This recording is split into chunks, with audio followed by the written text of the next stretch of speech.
Hi hello everyone welcome to our 10th wedding anniversary come cute Valentine's day mini vlog. చాలా plant గా celebrate చేసుకోవాలనుకున్నా. ఆ రోజుకి వచ్చేసరికి random plans తోటి cute and special గా గడిచింది రోజు మొత్తం.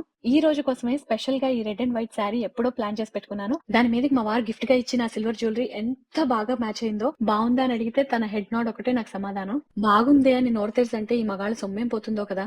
ఇంకా అలా పొద్దున్నే రెడీ అయిపోయి చాలా రోజులకి ఇద్దరం కలిసి ఒక మూవీకి వెళ్ళాము. థండేల్ అనే మూవీ చూసాము. Movie with caramel popcorn is my favourite pass time. ఇంకా తర్వాత లంచ్ కి ఏదైనా మంచి రెస్టారెంట్ కి వెళ్దాము అని అంటే ఒక డిష్ రెండు డిష్లు కాదు అన్ని రకాలు ఉండే బొఫే తినాలని చెప్పి బార్బెక్యూ నేషన్ కి వెళ్ళాము. అక్కడ చక్కగా స్టార్టర్స్, మెయిన్ కోర్స్, డెజర్ట్స్ తో పాటు ఈ చిన్న సెలబ్రేషన్ కూడా చేశారు. మా వెడ్డింగ్ డే నాడు ఇలా Valentine's day special cake cut చేయించారనమాట. సో ఆ సెలబ్రేషన్ అయిపోయాక ఇంకా పిల్లల్ని పిక్ చేసుకోవడానికి వెళ్ళాము. ఏంటో నాకు ఆ రోజంతా నిలువద్దాలు కనబడుతూనే ఉన్నాయి. నా చీర చూసుకుని తెగబుడిసిపోతున్నాను నేను. ఇంకా అలా పిల్లల్ని పిక్ చేసుకుని ఇంటికి వెళ్ళి కాసేపు రెస్ట్ తీసుకుని మళ్ళీ ఈవినింగ్ మలబార్ కి వచ్చాము. మా వారికి ఆర్డర్ చేసిన ఫింగర్ రింగ్ వచ్చిందంటే కలెక్ట్ చేసుకున్నాము. అండ్ ఈవినింగ్ పిల్లలకు ఐస్ క్రీమ్ ట్రీట్ ఇచ్చేసి ఇంటికి వెళ్ళిపోయాము. So that's a cute and short anniversary celebration.